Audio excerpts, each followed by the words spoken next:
podcast is a production of Widener Law Commonwealth in Harrisburg, Pennsylvania. For more information, visit commonwealthlaw.widener.edu/podcast. Now here's your host, Julie Sheldon. Welcome to Widener Law Commonwealth's podcast. Today we have with us Tom Foley. He is the Director of Admissions, and also John Benfield. He is the Associate Dean of Admissions and Administration. Thank guys for coming and joining us today. Thank you, Julie, for having us. Sure. Today we're going to talk about what it means to be an accepted applicant and what steps accepted applicants need to take. So I'm going to start with kind of the big question of what does it mean to be an accepted applicant, maybe even versus an accepted student? What does that mean? Sure. An accepted applicant is, first of all, congratulations. You've made it through all the hurdles and are now officially been made an offer of acceptance to enroll at the law school. I don't really use accepted student until you actually are technically enrolled, which comes, during orientation, basically. But an accepted applicant is someone who has submitted an application, who has provided all the requested and required documentation, and who, after a review by the committee of various factors in the file, has been extended an offer of acceptance. Okay. Tom, as an accepted applicant, what are a few of the first things that somebody would need to do? I mean, because I would imagine that their heads kind of starts to spin and everything goes a little sideways once they realize this is the anxiety happening. Starts to build a little bit. One thing they need to do is start the financial aid process if they've not already done that, and that's with completing a FAFSA, submitting that. And they'll be also receive a packet from the law school regarding financial aid information and instructions and that sort of thing. I'd imagine a lot of that is found online. Can they apply online or can they just connect the with FAFSA is online. Okay. Right. And can they connect with our financial aid office if they have some questions about that? Okay. Mm-hmm. Alora Lawrence is the financial aid coordinator, and she'll help those applicants with that process if needed. Okay. Another thing they'll need to start doing is looking for housing. Mm-hmm. And we do have on our website a list of apartments in the area, and it also shows how far they are from the law school. Some of them are within walking distance. Other them are within a few miles. But we typically do not have problems with our applicants finding housing. There's an ample amount in the area.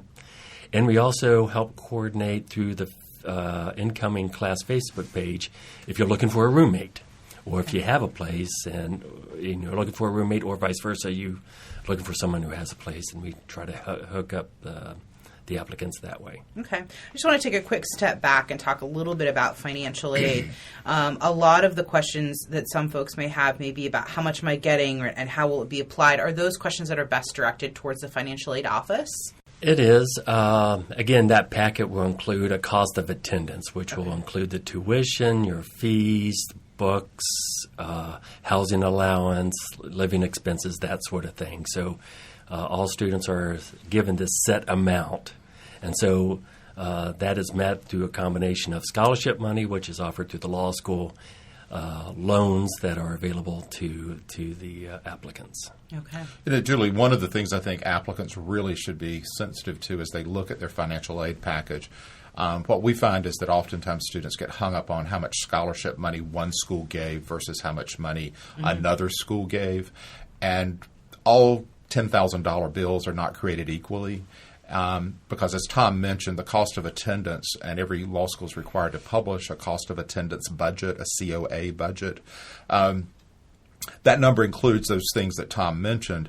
And if a school's cost of attendance budget is $15,000 more than another school's, then $10,000 can be a better scholarship than a $15,000 scholarship. So students, I find, oftentimes get hung up on how much the scholarship is, and certainly you want the most money you can get, but you also have to look beyond that number, and really the best place to do that is to look at the cost of attendance budget for each school. And that information for every law school is published on the ABA website, and so students can go and check it and cross-check it to make sure. But obviously the a scholarship award is probably the thing that students are most concerned about.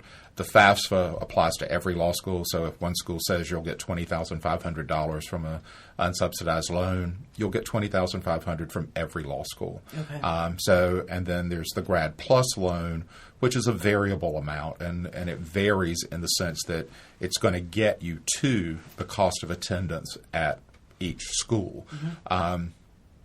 For those who are veterans, they might very well qualify for VA benefits, and we've got a fabulous Yellow Ribbon program that really is a full match and unlimited.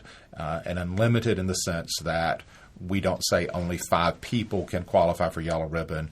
If we have 20 students who qualify, we will meet all 20's needs with that. So there are lots of things to think about in funding that legal education. Okay. And now, Tom, I know that you had mentioned something about housing. I know that's a big concern for a lot of students, especially if they're moving to this area.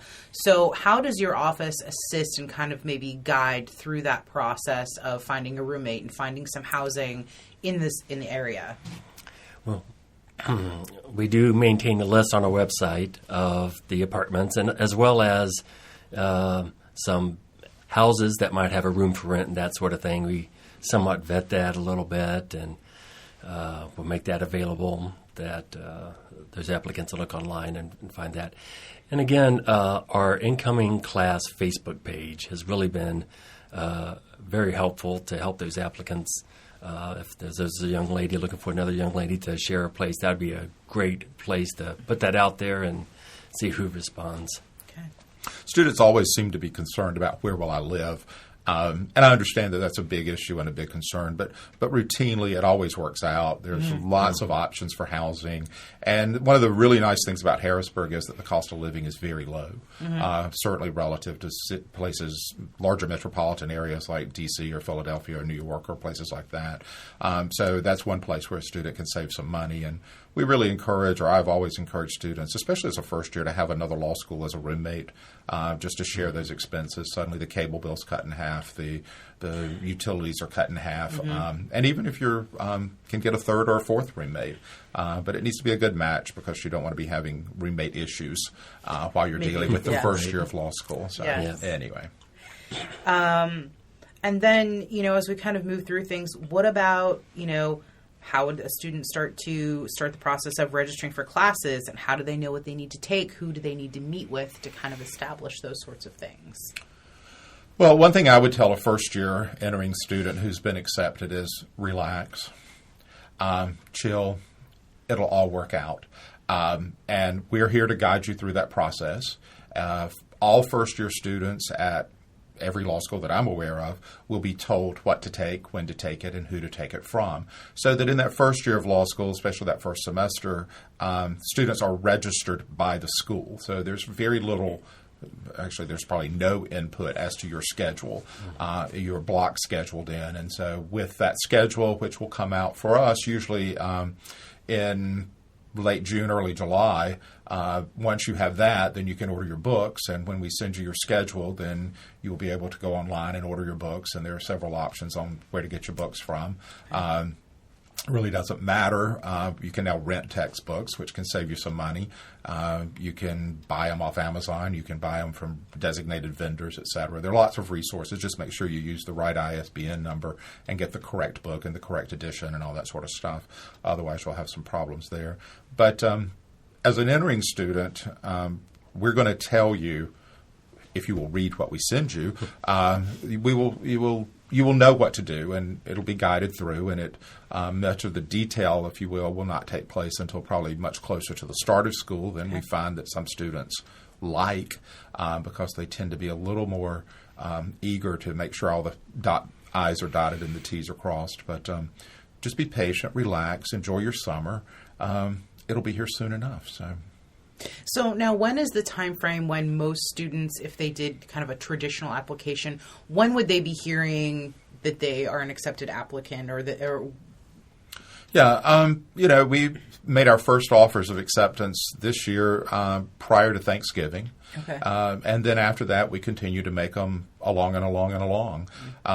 Right now, probably decisions are being made on a completed application within about probably a week to 10 days from the time the application is completed. That doesn't mean from when you submit it, but when it's completed. And a completed application is the application, all LSAT scores, so that CAS report, letters of recommendation, the personal statement, those things. So once we've got all of that, an initial review will take place. And so realistically, within 2 weeks or so, I would think a student should likely have a decision on their file. Okay.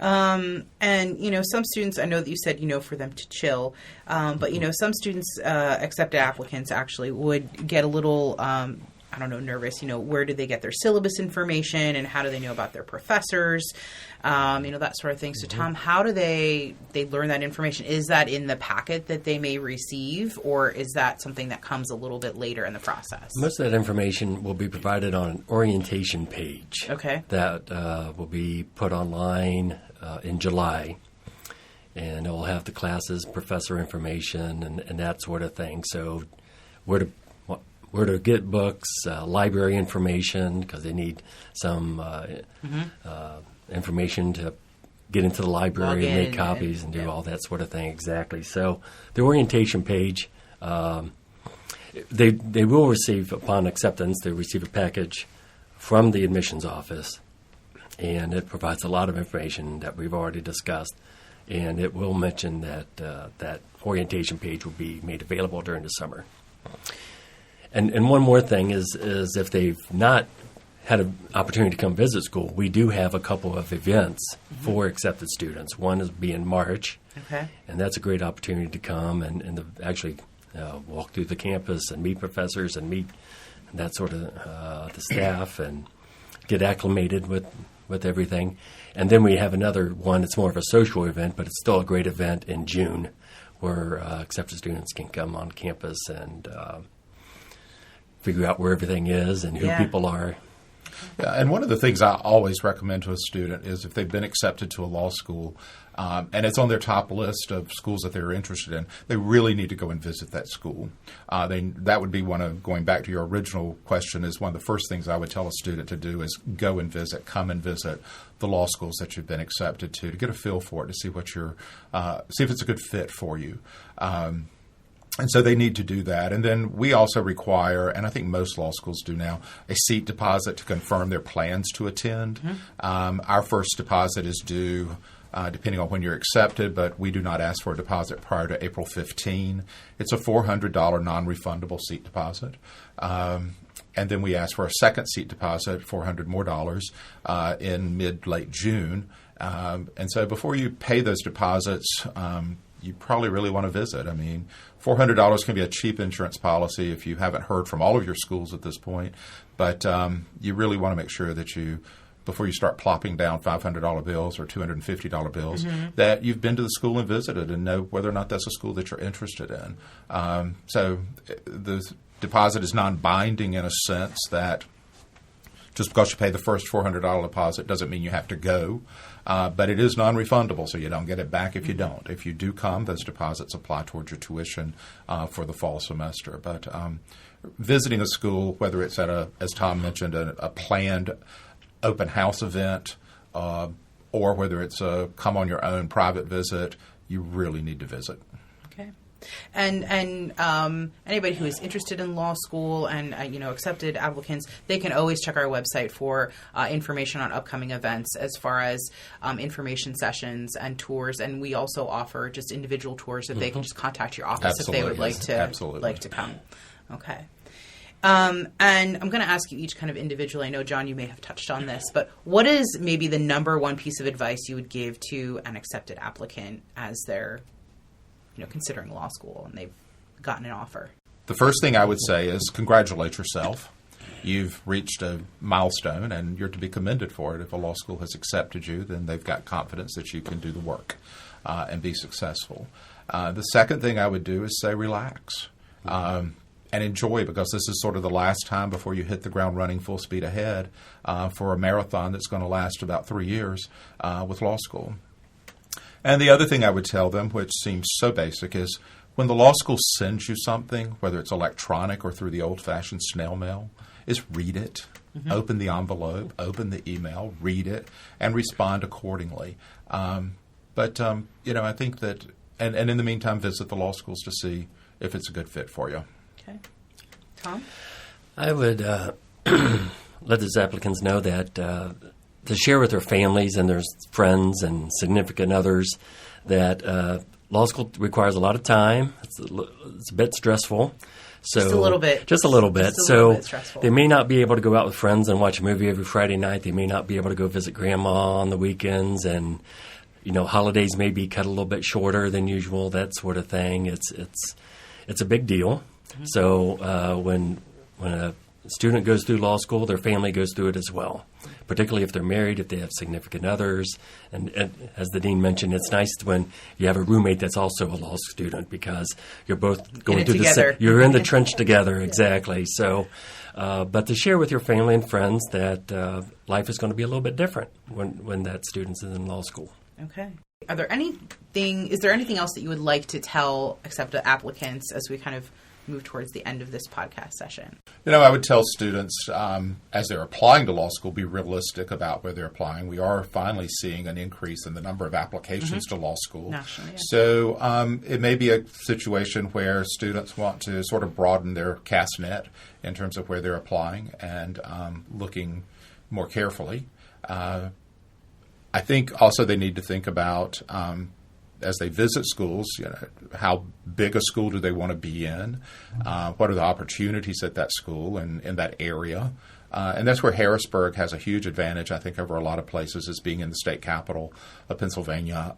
There are tons of opportunities for students with all the levels of the courts meeting here and law firms of all sizes, plus all the legislative and state government bureaucracy jobs and opportunities for clerkships and internships and those sorts of things. But, it really is. I mean, I think for applicants who are applying to law school, in most cases, they've never done this before. They've never gone to law school.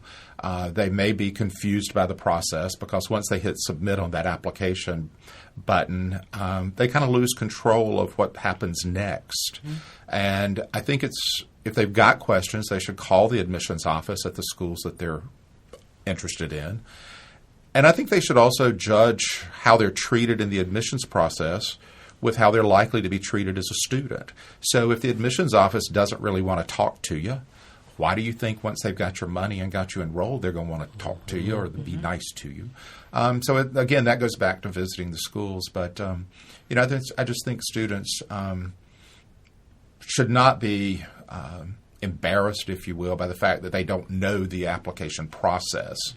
Mm-hmm. But they should be willing to take the step of asking the questions and making the visits and finding out what they need to do. Okay. As most of our listeners know, I like to end on kind of a fun question. That's because you're such a fun person, Julie. Oh, sure. We'll go with that. Yes. So we just celebrated the New Year. So my question is, or if you participate in setting a New Year's resolution or New Year's intention, or what is your favorite New Year's tradition? Don't rush to answer now. Tom, you go first. Go first.